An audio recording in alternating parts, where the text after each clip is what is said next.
डुमरी विधायक जयराम महतो ने शुक्रवार को SNMMCH अस्पताल का दौरा किया और विभिन्न वार्डों की स्थिति पर गहरी नाराजगी व्यक्त की। उन्होंने अस्पताल अधीक्षक डॉक्टर संजय कुमार चौरसिया से अस्पताल की खामियों पर चर्चा की और सुधार की आवश्यकता पर जोर दिया।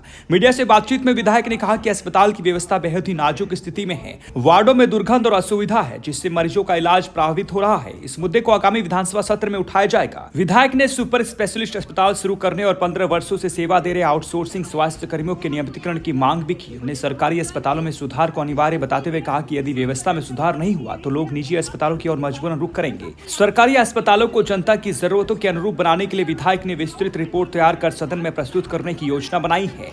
देखिए रिपोर्ट। फिर चीजें ऐसी दिखी जो एक अस्पताल में नहीं होनी चाहिए। बहुत ही जगह ऐसे हैं जहां आप नाक में मास्क और रुमाल रख के भी प्रवेश नहीं कर सकते हैं, इतना दुर्गंध आता है। कुछ पेशेंट ऐसे हैं जो एकदम लावारिस छोड़ दिए गए हैं, उनको सुधि लेने वाला कोई नहीं। कहीं तो मतलब कह सकते हैं कि पेशेंट की संख्या ज्यादा है तो बेड नहीं है। तो इस प्रकार की बहुत सारी त्रुटियां दिखी और उन त्रुटियों से मैंने सुपरिंटेंडेंट को अवगत भी कराया है। हम PMCH पहुंचे हैं, क्या कुछ बातें हुई प्रबंधन के साथ और क्या निरीक्षण में पाया?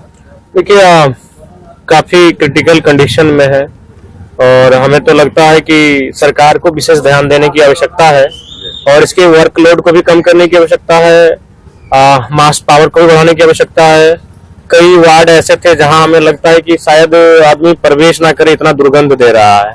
बहुत सारे अभाव दिखे और उन सारे विषयों से हम लोग बिंदुवार सुपरिंटेंडेंट को संज्ञान में दिए हैं और उन्होंने आश्वासन दिया है कि उन विषयों पे काम किया जाएगा। और मैंने भी कहा है कि अगर सदन के लायक कोई ऐसा विषय है, सब्जेक्ट है जिन पर सदन में बहस होनी चाहिए तो उन विषयों का सजेस्ट करेंगे। तो उनमें कुछ विषय उनके माध्यम से भी प्रस्तुत किया गया है और आगामी जो सत्र होगा उसमें उन विषयों को रखा जाएगा।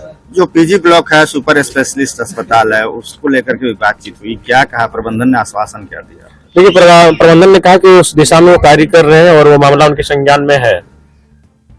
अच्छा, नियमितीकरण को लेकर करीब 15 साल से जो लोग 15 साल से 10 सालों से कार्य कर रहे हैं और कंपनी जो है वो कभी भी अचानक उन्हें बैठा देती है। इस प्रकार के इश्यूज आते हैं तो मैंने उन पर भी बात किया है कि भाई जो अपना एक जीवन का अभिन्न समय टाइम ऑफ पीरियड देते हैं उनके साथ किसी प्रकार का अन्याय ना हो, उन्हें नियमित किया जाए, इस पर बहाल हो। ये तो हो गई रूटीन की बात। देखा जाता है कि समय समय पर अस्पताल में लापरवाही का भी मामला सामने आता है, उजागर होते रहते हैं, हंगामा भी होता है। बहुत सारी ऐसे चीजें हैं जो अस्पताल में सुधार करने की अत्यंत आवश्यक है और अगर उन दिशा में सुधार नहीं करते तो फिर अस्पताल लोगों के लिए केवल एक फॉर्मेलिटी बन के रह जाएगी। और ऐसे भी देख रहे हैं आज के दौर में जिस प्रकार से देख रहे हैं लोग जो निजी अस्पताल है उनकी ओर जा रहे हैं, अपना घर जमीन बेचकर, अपने संपत्ति बेचकर इलाज कराने के लिए जा रहे हैं। तो इसके लिए सरकारी अस्पतालों का दुरुस्त किया जाना बहुत आवश्यक है। सरकार से क्या मांग करेंगे और सदन में किस तरह से इस मामले को उठाएंगे? हाँ जी, इस विषय पर हम लोग अध्ययन कर रहे हैं। हम लोग अपने 2 प्रतिनिधि नियुक्त किए हैं और उनके माध्यम से हम लोग एक रिपोर्ट लाएंगे।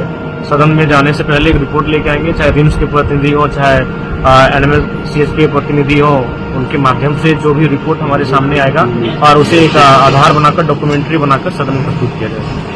तो इनमें कोई कंप्लेंट नहीं होगा, किसी का पैर टूटा हुआ है, किसी को कमर टूटा हुआ है, 6 महीना सेशन फेंका हुआ है,